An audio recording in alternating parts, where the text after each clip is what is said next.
Hi students, I welcome you all to online IP classes. In the last tutorial, we discussed about Python dictionary.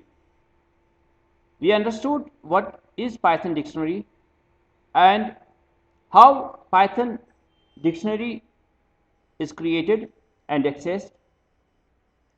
In this tutorial, we will discuss about various methods of dictionary and we will implement them practically.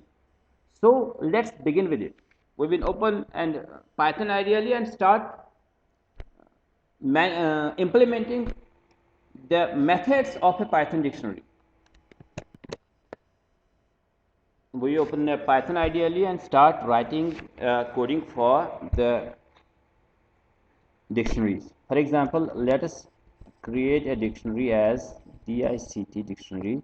Name its key values as key is name and its value is Rahul. The second key is salary and let its value will be 28,000 and the third key is age and let its value be 29.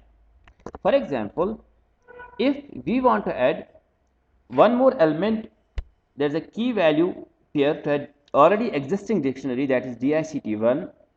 We can do that using the assignment as per the syntax, like DICT1 after square brackets the value of the key, let the next key of we want to add is department DEPT, and let its value we can assign its value using an assignment operator as IT.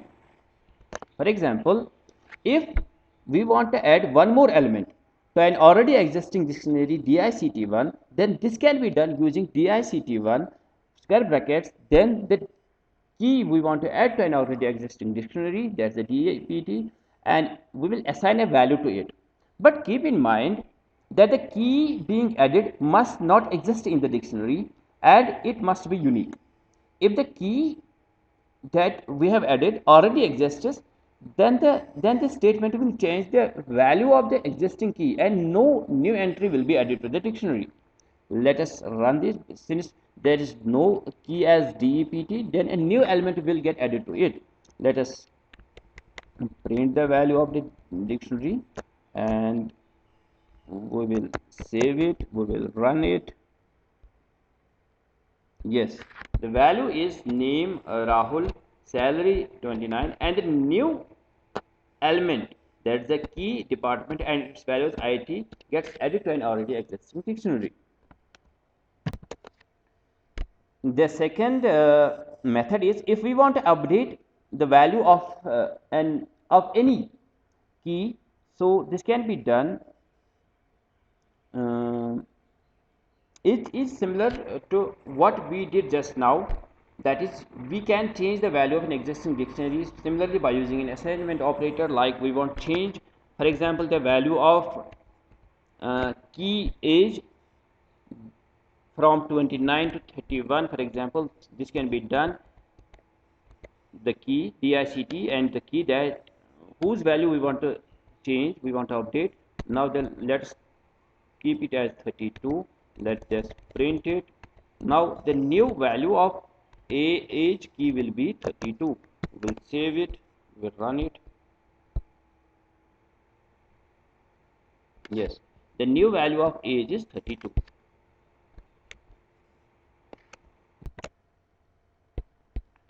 Let us use the another method. For example, we want change.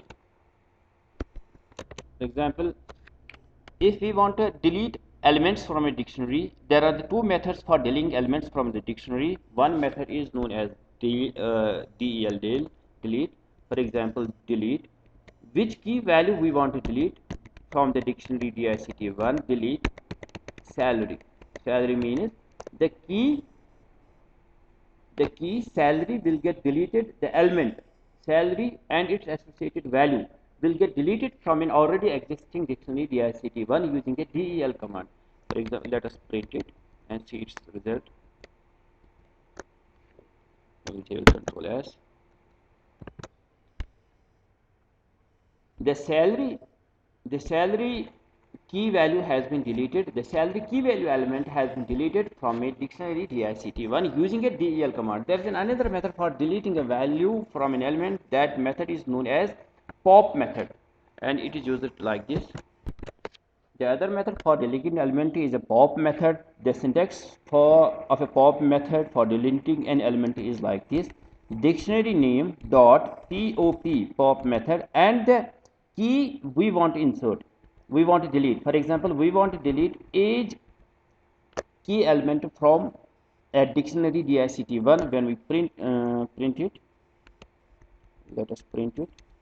Now the age element will not be there.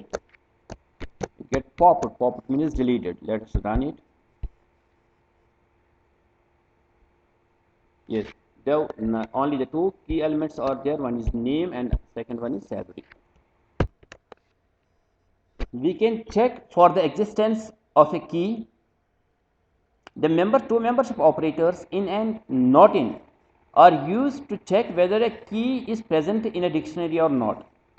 For example, if we want to check whether the salary is age is in the key age is in dictionary DICT1 or not, it will return true or false value. The syntax for using the same is like this.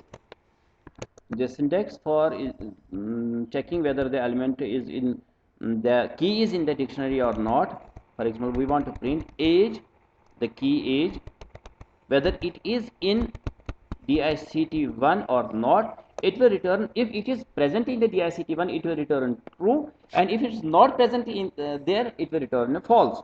Right? In this case, it should return true. Let us run it. Yes, the result is true. If it is not presented, it will return a false. Similarly, we can check the length of the dictionary. For example, this can be done using the len length method.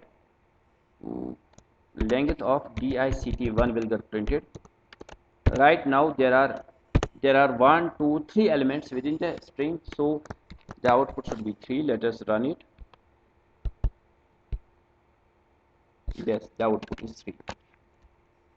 Using a length method of a dictionary, we can check the length of an existing string.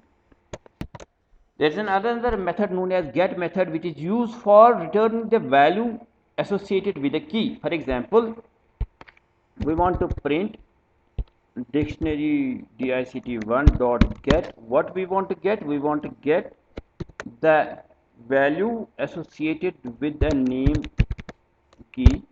Right? Get the name, get the value of a name key.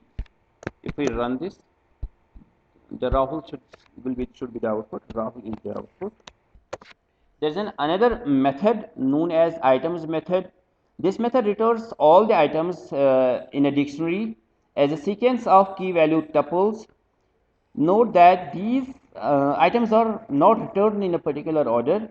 For example, I will create my list dictionary dot items. All the items will get stored in a my list. All the items of a dictionary one will get stored in the items. If we print it, for example, for key in my list, then I'll print all the items key and its value, right?